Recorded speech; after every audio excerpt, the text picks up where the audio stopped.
साथियों, जय भीम, जय भारत, जय संविधान। मैं बहुजन दस्तक एंड कॉन्स्टिट्यूशन चैनल से गौतम रत्ना, और आज हम बात कर रहे हैं बाबा साहब भीमराव अंबेडकर के परिनिर्वाण दिवस पर। सबसे पहले हमारा बाबा साहब अंबेडकर के परिनिर्वाण दिवस पर उनको नमन और श्रद्धांजलि।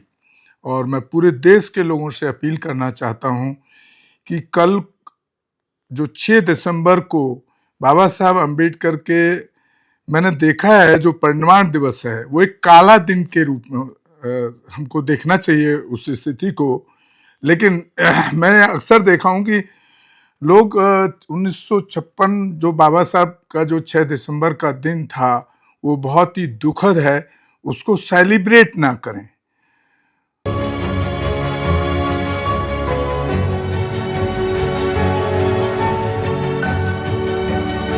उसको अगर बाबा साहब अंबेडकर को अगर आप लोगों को श्रद्धांजलि देनी है तो बजाय आप सेलिब्रेट करने के, उसका उत्सव मनाने के या उस पर उस तरह के प्रोग्राम जिस तरह से मैं देखता हूँ, हाँ 14 अप्रैल को आप सेलिब्रेट कर सकते हैं उनके जन्मदिन को, लेकिन जो 6 दिसंबर का दिन है वो पूरे देश के लिए काला दिन के रूप में मनाना चाहिए कि उससे दुखद ब्लैक डे हमारे जीवन के लिए, हमारे भारत के लिए हो ही नहीं सकता। क्योंकि जो उन्होंने काम किए वो देश की तरक्की के लिए, देश में समानता के लिए, देश में महिलाओं के अधिकारों के लिए और पूरे वर्ल्ड में जो उन्होंने अपना नाम स्थापित किया और उनको विश्व रत्न से लेके भारत रत्न तक के अवार्ड से नवाजा गया, तो उनका जाना एक बहुत दुखद है हमारे देश के लिए भी, और खास तौर से बहुजन समाज के लिए, वंचितों के लिए, आदिवासियों के लिए, schedule tribe, SC ST OBC minority और पूरे देश की जो महिलाएं, स्पेशली उनके लिए बहुत ही दुखद दिन है। तो एक इसको सेलिब्रेट ना करें। अगर उसको बाबा साहब अंबेडकर को अगर आपको श्रद्धांजलि देनी है तो कम से कम उनको आप और दिन नहीं पढ़ सकते तो 6 दिसंबर को टाइम निकाल करके उनके जीवन के इतिहास को, उनकी बायोग्राफी को, उनके कामों को पढ़ने का काम करें और उस पर चलने का काम करें। वही एक बाबा साहब अंबेडकर के प्रति उससे ज़्यादा सच्ची और अच्छी श्रद्धांजलि और उनको नमन करना, इससे ज़्यादा और कुछ हो नहीं सकता। मैं ऐसा मानता हूँ। मैं उनके आज इसलिए आपको लाइव पर भी हूँ, इंस्टाग्राम पर भी आप लाइव देख रहे हैं, फेसबुक पर भी लाइव देख रहे हैं, और जो लाइव पर नहीं है या जो नहीं देख पाए वो हमारे चैनल इस एपिसोड को बहुजन दस्तक एंड कॉन्स्टिट्यूशन न्यूज़ पर भी देख सकते हैं। तो साथियों, यहाँ मैं आपको बाबा साहब के जीवन की जो आखिरी दिन है, आखिरी रात, जो 5 दिसंबर का दिन उनका कैसे बीता, जो 6 दिसंबर को पता लगी कि बाबा साहब नहीं रहे, लेकिन 5 दिसंबर के दिन भी उनकी दिनचर्या क्या थी, उनके साथ क्या क्या घटनाएं हुई, वो बड़ा मार्मिक हैं। मतलब अगर उन घटनाओं में आप जाएं तो आप आंसू नहीं रोक पाएंगे। तो मैं वो आपको बताने के लिए कोशिश कर रहा हूं। 5 दिसंबर 1956 की सुबह डॉक्टर भीमराव अंबेडकर देर से सोकर उठे। 16 वर्षों से उनके सहायक रहे नानक चंद रत्तू उनके उठने का इंतजार कर रहे थे। उनके जागने के बाद उन्होंने दफ्तर जाने की इजाजत मांगी। अब घर पर रह गई पत्नी सविता अंबेडकर और डॉक्टर अंबेडकर मालवंकर, जो मुंबई से उनके स्वास्थ्य की जांच के लिए आए हुए थे। दोपहर में सविता और डॉक्टर मालवंकर सामान की खरीदारी के लिए बाजार चले गए। घर लौटने में देर हो गई। बाबा साहब अंबेडकर घर पर ही थे। जब शाम 6 बजे रत्तू ऑफिस से वापस लौटे तब तक श्रीमती सविता अंबेडकर बाजार से नहीं लौटी थी। बाबा साहब अंबेडकर इस बात से बहुत नाराज थे। उन्हें लग रहा था कि उनका ध्यान नहीं रखा जा रहा है। रत्तू ने उनकी नाराजगी महसूस की। डॉक्टर बाबा साहब अंबेडकर ने रत्तू को टाइप करने के लिए कुछ काम दिया। जैसे ही रत्तू लौटने वाले थे तभी श्रीमती सविता अम्बेडकर लौट आई और अम्बेडकर गुस्से पर काबू नहीं रख सके। उन्होंने कुछ सख्त बातें कहीं। जब श्रीमती सविता अम्बेडकर ने पति को आपे से बाहर होते देखा, यानी बाबा साहब अम्बेडकर को बाहर, तो उन्हें लगा कि उनकी कुछ भी कहना आग में घी डालेगा, लिहाजा वो शांत रही। उन्होंने रत्तू से कहा कि वह बाबा साहब अम्बेडकर को शांत करने की कोशिश करें। रत्तू ने कोशिश की, थोड़ी देर में वह शांत हो गई। उसी दिन जैन धर्म के प्रतिनिधि मंडल से मिले। उसी रात करीब 8 बजे जैन मतावलयों का एक प्रतिनिधि मंडल तय समय के अनुसार उनसे मिला। डॉक्टर अंबेडकर को महसूस हो रहा था कि वह आज मिलने की स्थिति में नहीं है, लिहाजा मुलाकात को अगले दिन के लिए टाल दिया जाए। चूंकि वो लोग आ चुके थे, तो यहाँ पे एक बहुत बड़ा सवाल है कि हर धर्म का व्यक्ति चाहता था कि बाबा साहब हमारे धर्म में आ जाएं, तो इसी उसमें जैनी भी गए।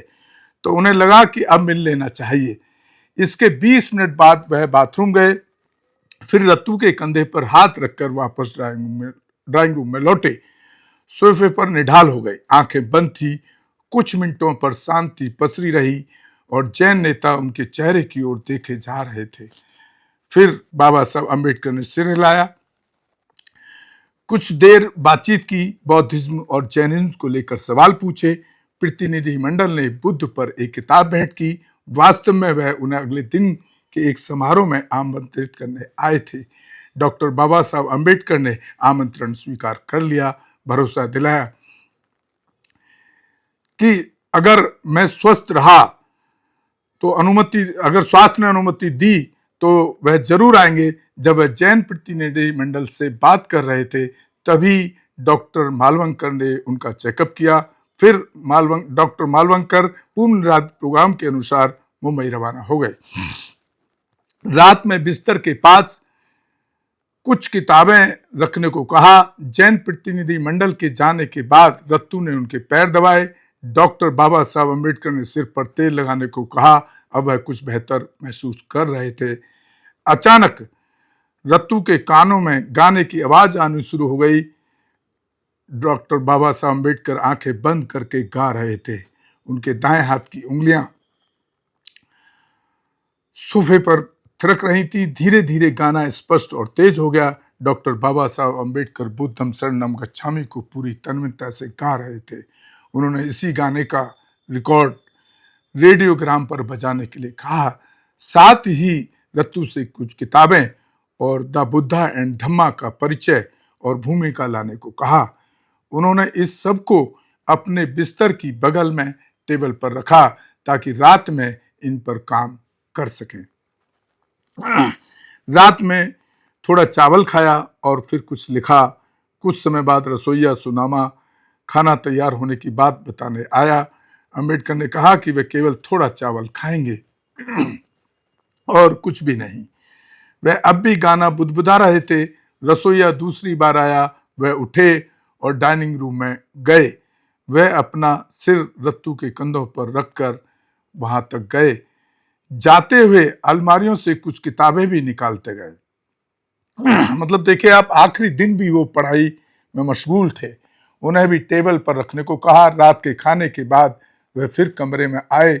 वहां वह कुछ देर तक कबीर का गाना चल कबीर तेरा भव सागर देर तक बुदबुदाते रहे। फिर बेडरूम में चले गए। अब उन्होंने टेबल पर रखी उन किताबों की ओर देखा जिसे उन्होंने रत्तू से रखने को कहा था। किताब द बुद्धा एंड हिज धम्मा की भूमिका पर कुछ देर काम किया, फिर किताबों पर ही हाथ रखकर सो गए। 6 दिसंबर की सुबह 6:30 बजे सुबह जब श्रीमती सविता अम्बेडकर हमेशा की तरह उठी तो उन्होंने बिस्तर की ओर देखा और पति के पैर को हमेशा की तरह कुशन पर पाया। कुछ ही मिनटों में उन्होंने महसूस हुआ कि डॉक्टर बाबा साहब अम्बेडकर के प्राण पखेरु उड़ चुके हैं। उन्होंने तुरंत अपनी कार नानकचंद रत्तू को लेने भेजी। जब वह आए तो श्रीमती सविता अम्बेडकर सोफे पर लुढ़क गई। वो बिलख रही थी कि बाबा साहब दुनिया छोड़कर चले गए। रत्तू ने छाती पर मालिश कर हृदय को हरकत में लाने की कोशिश की। हाथ पैर हिलाया डुलाया, उनके मुंह में एक चम्मच ब्रांडी डाली, लेकिन सब कुछ विफल रहा। वे शायद रात में सोते समय ही गुजर चुके थे। दुखद सूचना तेजी से फैली। अब श्रीमती सविता अम्बेडकर के रोने की आवाज तेज हो चुकी थी। रत्तू भी मालिक के पार्थिव शरीर से लगकर रोए जा रहे थे। ओ बाबा साहब, मैं आ गया हूं, मुझको काम तो दीजिए। कुछ देर बाद रत्तू ने करीबियों को दुखद सूचना देनी शुरू की। फिर केंद्रीय मंत्रिमंडल के सदस्यों को बताया। खबर जंगल में आग की तरह फैली।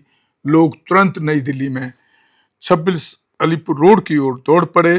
भीड़ में हर कोई इस महान व्यक्ति के आखिरी दर्शन करना चाहता था। तुरंत मुंबई खबर भेजी गई। बताया गया कि उसी रात में उनका पार्थिव शरीर मुंबई लाया जाएगा, जहां बौद्ध रीति रिवाजों से अंतिम संस्कार किया जाएगा। सविता अम्बेडकर चाहती थी कि अंतिम संस्कार सारनाथ में हो। हालांकि इस पर विवाद भी है। कुछ लोगों का कहना है कि श्रीमती सविता अम्बेडकर ने इस बारे में बेटे यशवंत राव को कोई सूचना नहीं दी। वे सारनाथ ले जाकर उनका अंतिम संस्कार करना चाहती थी। दरअसल 4 साल पहले डॉक्टर बाबा साहब अम्बेडकर को लगने लगा था कि वह ज्यादा जीवित नहीं रहेंगे। इस बारे में उन्होंने अपने खास सहायक बाबूराव गायकवाड़ को पत्र भी लिखा था कि वह ऐसी घटना की तैयारी पहले से ही करके रखें। मुंबई में चौपाटी में हजारों लोगों ने उनके अंतिम संस्कार में हिस्सा लिया। तो साथियों, आप उनका जो अंतिम समय, जो लास्ट डे था, वो मैंने आपको बयां किया कि किस तरीके से एक लास्ट स्टेज तक, मरते दम तक भी बाबा साहब अम्बेडकर का किताबों से लगाव और बुद्धिज्म से जो लगाव है, वो सब इसमें बिल्कुल साफ साफ झलकता है, दिखता है। और इसमें मैं अगर एनालिसिस करूं तो श्रीमती सावित्री बाई अम्बेडकर जो उनकी दूसरी पत्नी थी, उनसे उससे मतलब उनका मार्केट चले जाना और शाम को लेट तक आना, ये भी एक सोचनीय विषय है कि जब वो इस तरह की पीड़ा से और इस तरह की तकलीफों से गुजर रहे थे, तो शायद ये तो आप लोगों को सोचना पड़ेगा कि क्या था क्या नहीं था। ये तो उनकी पर्सनल लाइफ है, इस पर हम ज़्यादा कुछ कमेंट नहीं कर सकते हैं, नहीं बोल सकते हैं। लेकिन आप ये देखिए कि बाबा साहब अम्बेडकर के जितने भी धर्म के लोग थे, वो हर धर्म के लोग चाहते थे कि वो हमारे धर्म में अगर परिवर्तित हो जाएं तो उनकी भारत के अंदर, चाहे वो मुस्लिम समाज, तो क्योंकि मुस्लिम प्रतिनिधि भी उनसे मिला था, ये बहुत पहले की बात है, या और मुस्लिम के अलावा हिंदू महासभा वाले लोग भी उनसे मिलने गए थे। उसी तरह उस दिन जैनियों का मिलना भी उसी एक पार्ट का हिस्सा है कि हर शख्स, हर संप्रदाय के लोग, हर धर्म के लोग बाबा साहब अम्बेडकर को चाहते थे कि बाबा साहब अम्बेडकर हिंदू चाहते थे कि वो हिंदू धर्म को ना छोड़ें, और जो दूसरे धर्म के लोग थे वो चाहते थे कि हमारे धर्म में वो आ गए तो इस देश की जो जनसंख्या है वो उस धर्म के बाहुल जनसंख्या हो जाएगी, एक बहुत बड़ी जनसंख्या उस धर्म की होगी, उस धर्म के फॉलोवर हो जाएंगे। लेकिन बाबा साहब ने, चाहे किसी ने किसी तरह का प्रलोभन दिया हो, किसी तरह की कोशिश की हो, लेकिन बाबा साहब अम्बेडकर ने अपनी विवेक और बुद्धि से बुद्धिज्म को स्टडी सारे धर्मों को किया। लेकिन सारे धर्मों को पढ़ने के बाद बाबा साहब ने यही फैसला लिया कि सिर्फ बुद्धिज्म ही एक ऐसा धर्म है जो वैज्ञानिक है, तर्कशील है, साइंटिफिकल है, उसमें कास्ट सिस्टम नहीं है, जातिवादी नहीं है, अंधविश्वास नहीं है, पाखंड नहीं है, पूजा नहीं है।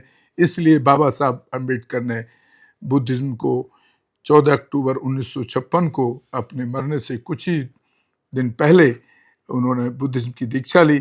तो और दूसरा, मैं सभी साथियों से, जो लोग देख रहे हैं मुझे, मैं उनसे भी यही अपील करूंगा कि अगर हिंदू धर्म में कोई सुधार की गुंजाइश होती तो मैं उनके कई ऐतिहासिक स्थलों पर गया हूं, मैं क्रांति भूमि गया हूँ जहाँ बाबा साहब अम्बेडकर ने मनुस्मृति को एक ब्राह्मण मित्र के द्वारा उसके हाथों से आग लगवाई, जलवाया। उस जगह का नाम क्रांति भूमि है। मैं चावदार तालाब भी गया हूँ जहाँ पर पशु पानी पी सकते थे, लेकिन हमारे समाज के वंचित सब लोग पानी नहीं पी सकते। वहाँ पर उन्होंने आंदोलन चलाया।